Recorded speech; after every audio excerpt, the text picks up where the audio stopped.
സംഘർഷത്തിന്റെ പശ്ചാത്തലത്തിൽ ഗൾഫ് മേഖലയിലെ CBSE പരീക്ഷകൾ മാറ്റിവെച്ചു.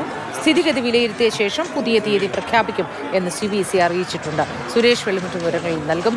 സുരേഷ് വെള്ളിമുറ്റം, എന്താണ് പരീക്ഷയുമായി ബന്ധപ്പെട്ട വിശദാംശങ്ങൾ? മോത്തി, പരീക്ഷയുടെ വിശദാംശം അതിൽ ഏറ്റവും പ്രധാനമായിട്ട് നാളെ നടക്കേണ്ടിയിരുന്ന 10ാം ക്ലാസ് CBSE 10ാം ക്ലാസ് 12ാം ക്ലാസ് പരീക്ഷകൾ ഉണ്ടായിരുന്നു. ആ പരീക്ഷകൾ മാറ്റിവെച്ചു എന്നുള്ളതാണ് ഇപ്പോൾ CBSE മിഡിൽ ഈസ്റ്റ് റീജിയൻ അറിയിക്കുന്നത്. അത് മിഡിൽ ഈസ്റ്റിലെ എല്ലാ രാജ്യങ്ങളിലെയും 6 GCC രാജ്യങ്ങളിലെയും CBSE പരീക്ഷകൾ 10-12 ക്ലാസ്സുകളിലെ പരീക്ഷകൾ മാറ്റിവെച്ചതായിട്ടാണ് അറിയിപ്പ്.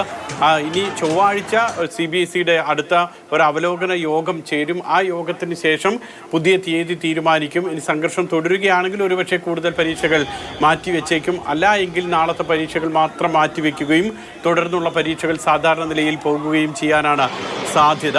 ഇതോടൊപ്പം മറ്റൊരു പ്രധാനപ്പെട്ട വാർത്ത കൂടി പങ്കുവെക്കാനുണ്ട് മോത്തി. നേരത്തെ നമ്മൾ കണ്ടിരുന്നത് ഒമാനിലെ തുറമുഖത്ത് കസബ് തുറമുഖത്തുണ്ടായിട്ടുള്ള ഒരു ആക്രമണത്തിൻ്റെ വിവരങ്ങളാണ്. അവിടെ ചരക്ക് കപ്പലിന് തീപിടിച്ചിട്ടുള്ള വിവരങ്ങളാണ്.